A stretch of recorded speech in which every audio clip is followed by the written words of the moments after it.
Welcome into RedRaiders.com. I am Krista Pirtle, and the Texas Tech men's basketball team is set to compete in the Big 12 championships this week in Kansas City.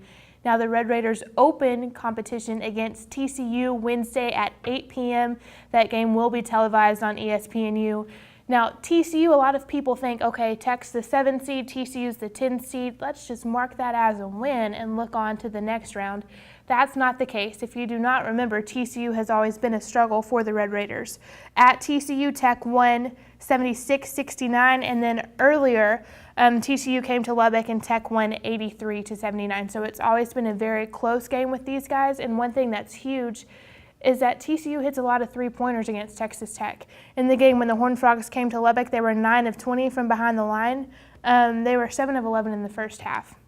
And so one thing that when we talked with Todrick Gocher, when we talked with Zach Smith this afternoon, was they have to run those guys off the three. And the key to that is when they close out and go up to defend, they can't keep their hands low.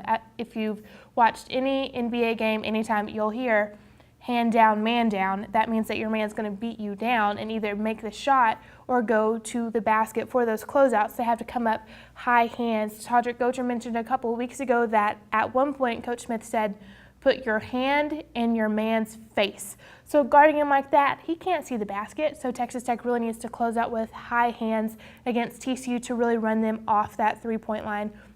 And then one thing that Texas Tech did well against the Horned Frogs when they came to Lubbock was scoring in the paint. Texas Tech had 40 points inside, and with the addition of Norris Odiase, who is back in action, that can help out as well.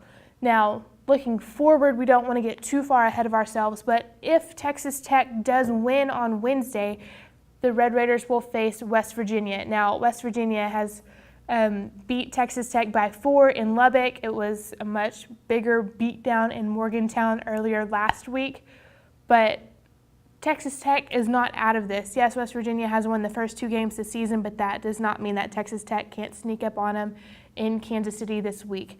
Now, if Texas Tech can beat West Virginia there, the winner of that game will face the winner of a brutal quarterfinal round of Oklahoma against Iowa State. Y'all, that is how deep this Big 12 is, and that's how fun this tournament is going to be. A lot of people have said it's kind of like a Final Four because you've got Kansas, Oklahoma, Iowa State, West Virginia, even Baylor in there. So this tournament is going to be a great watch. Now, if you want any more information on Texas Tech basketball or the Big 12 tournament, I'll be heading there Tuesday morning and we'll be there all week. You can check out LubbockOnline.com and RedRaiders.com. I'm Krista Pirtle. Thanks for watching.